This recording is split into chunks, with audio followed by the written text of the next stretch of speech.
Hello everyone, today we will discuss about the indirect methods that are basically class plus one physics chapter. Eh, In this methods we will discuss about the triangulation method used to find measure the heights of an accessible objects.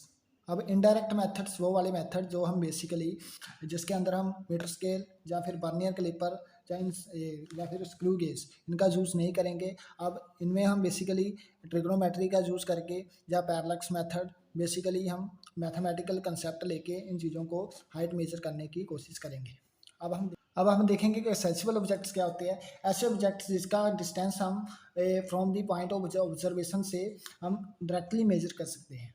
अब accessible objects कौन से हैं और उसकी अब ये कुछ example है एक्सेसिबल ऑब्जेक्ट की, जैसे ट्रीज हो गया, टावर हो गया, इलेक्ट्रिकल पोल हो गया। हम बेसिकली इनका जो हम डिस्टेंस हाइट बहुत ही ज़्यादा होती है एज कम्पेयर टू हम यदि बात करें बर्नियर क्लिपर या मीटर स्केल की तरह मेजर करना हो, इनकी सेंटीमीटर में नहीं होती है, आपको देखते होंगे तो मीटर में बहुत ज़्यादा या कुछ अदर ज़्यादा मीटर्स में हो सकती है। ठीक है, तो इनको मेजर करने के लिए बेसिकली हम ट्रायंगुलेशन मेथड का यूज़ करेंगे, जहाँ पर हम ज्योमेट्रिकल प्रॉपर्टीज़ का यूज़ करेंगे ट्रायंगुलर, जिसकी हेल्प से हम इजीली हाइट को मेजर कर सकते हैं। ठीक है, अब हम देखेंगे किस तरह से हम हाइट को मेजर कर सकते हैं ऐसे ऑब्जेक्ट्स की। तो मान के चलो कि जैसे जे हम ट्रायंगुलर मेथड का यूज़ कर रहे हैं, तो जे हमारा भाई एक ऑब्जर्वेशन, इसको हम बेसिकली OP से डिनोट कर रहा हूँ, दैट इज ऑब्जर्वेशन पॉइंट। अब जहाँ से मैं खड़ा होके मान के चलो कि मैं इधर खड़ा हूँ और जहाँ से देख रहा हूँ ऑब्जर्व कर रहा हूँ। अब ये बेसिकली क्या है, ट्रीज हो सकता है या टावर हो सकता है, उसकी एक हाइट है। मान के चलो ये ट्रीज है, जैसे ट्रीज मान लिया मैंने, या फिर कोई टावर मान सकता है इसको। अब जहाँ से मैं इस ट्रीज को ऑब्जर्व कर रहा हूँ, तो इसको मान के चलो कि ये O पॉइंट है, अब ये A पॉइंट है। अब जहाँ से इसकी हाइट कितनी है AB, जिसको मैं बेसिकली H से डिनोट करूँगा, स्मॉल h से। तो अब मैं जहाँ से ऑब्जर्वेशन पॉइंट से नीचे से ऊपर की ओर देखता हूँ, इसकी हाइट पे देखता हूँ, ऑब्जर्व करता हूँ, तो जैसे जहाँ से मेरी सीधा इसका एंगल बनेगा इधर, तो इस एंगल को मैंने नाम दे दिया थीटा। अब ये इस एंगल को क्या बोलते, तो एंगल क्या बनेगा AOB, तो एंगल AOB क्या बनेगा हमारे पास थीटा के ऊपर।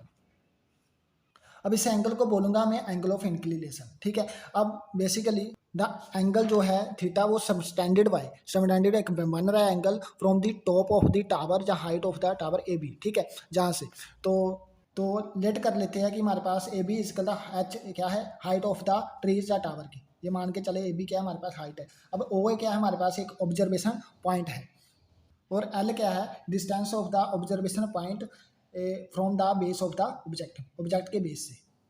सो फ्रॉम ट्रायंगल BOA तो क्या देख पाते हैं हम, so basically it is a slope. ये क्या है हमारे पास एक स्लोप है, तो जहाँ पर स्लोप का बेसिकली आपने फॉर्मूला देखा होगा मैथ के अंदर tan थीटा होता है, तो जहाँ पर हम बेसिकली फॉर्मूला लगाएंगे tan थीटा वाला, तो tan थीटा किसके इक्वल हो जाएगा, अगर मैं देखूँ तो क्या फॉर्मूला क्या होता है tan का, परपेंडिकुलर डिवाइडेड बाय,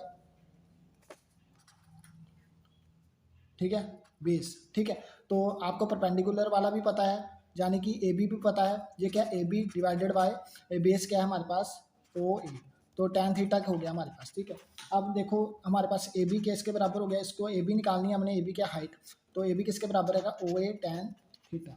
तो ये बेसिकली अब हमें जहाँ पर वैल्यू रखेंगे OA की वैल्यू जो हमारे पास बेसिकली लेंथ होती है, जो हमें बेसिकली पता होती है, तो जहाँ पर थीटा का पता होगा हमें, थीटा 30 डिग्री है या 45 डिग्री है, ये कितना है, वो सारी वैल्यू रखने के बाद हम हाइट डायरेक्टली मेजर कर सकते हैं। ठीक है, ये फॉर्मूला याद रखना कि हम बेसिकली स्टॉप tan थीटा के लिए। Thank you.